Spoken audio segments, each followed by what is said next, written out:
Well, back on September 19th, back in 2014, I headed out from the pickup just before dawn and started hearing bugles from this big old boy just about daylight. I worked my way over toward him. It was a few miles away, up and down a couple of little ridges and nothing too great, but finally got in close enough to where I was bugling back and forth with him, and had a couple of other bulls that were in the mix as well.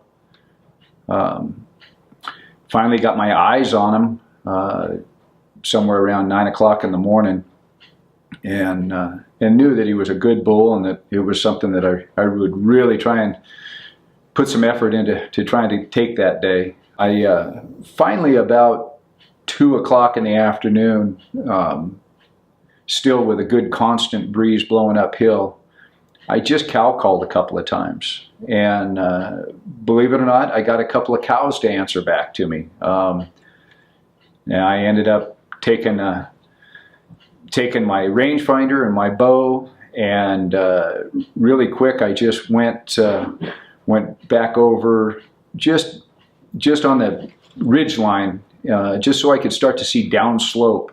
And I guess that cow call got a few of those cows up and moving around and started feeding, and I could, when I looked downslope down through the ponderosas, I could see that there were elk that were, starting to get up and feed and start working their way up toward me. So I was in a pretty good spot.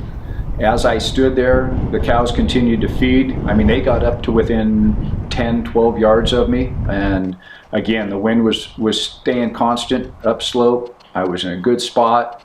I just had to sit still. I did,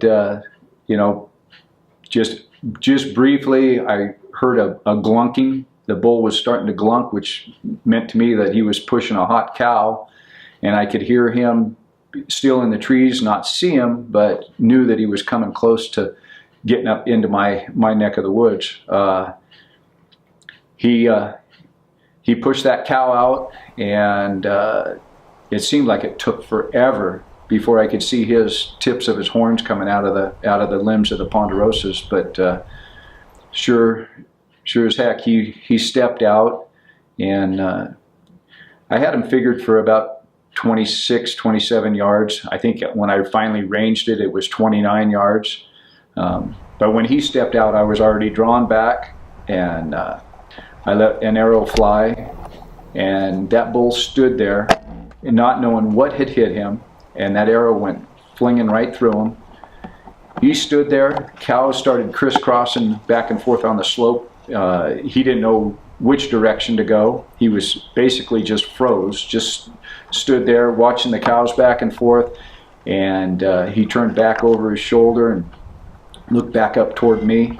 In the meantime, I'm reloading. I'm putting another arrow in, drew back and made another second shot right behind the shoulder, and again, it went right through him. It disappeared into him like warm butter. The bull then just turned directly away from me and headed right down the little rocky ridge.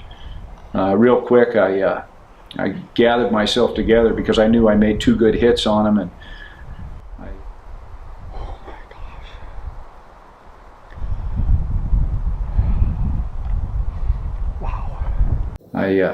I went down and looked at where he was standing, and here's a little puddle of blood right in the clump grass, right in the sage and the clump grass. Here's a puddle of blood already there from the first arrow, and I looked just maybe 2-3 yards past where the bull was standing, and here's both arrows laying sticky, wet, bloody from that bull's blood from his vitals.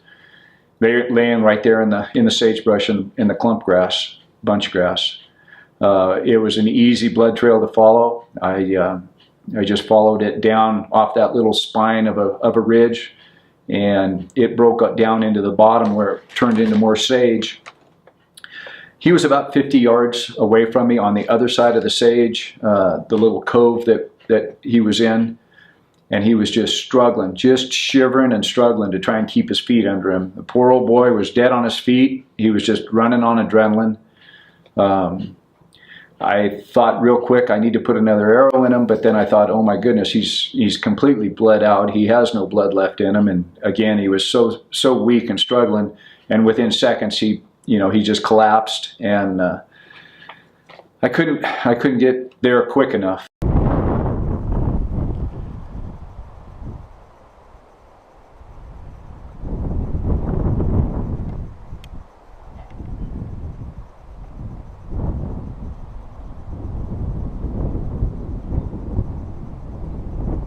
Goodness, I've never seen anything like this.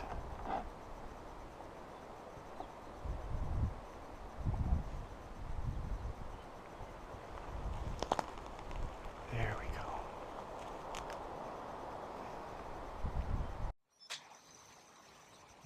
It's 2:20 in the afternoon. I spotted this bull and his cows, the satellite bulls. This morning I heard him bugling from 3 miles away, and oh man, it's been a game of patience today. I got in on him, almost got a shot at a 6-point, one of the satellite bulls. Gosh, look at the mass on this thing! Oh my gosh, I can't even tell the story. This thing, it's unbelievable. I just gotta thank God for giving me the patience and giving me the power to hang in here. He hung up in this little teeny little patch of trees all day long. And I didn't know for sure if he was in there, because the last I saw him, he was right on top of the tree line, right on the ridge line. I thought maybe he went over. And I left.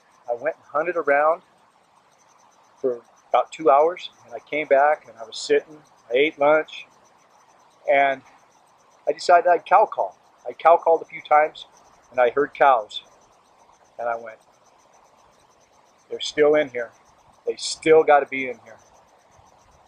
And I heard the cows, and the next thing I know, I started picking up little pieces of elk in the trees, and I snuck down to within, well, I had about a 29-yard shot from what it showed. 2 shots.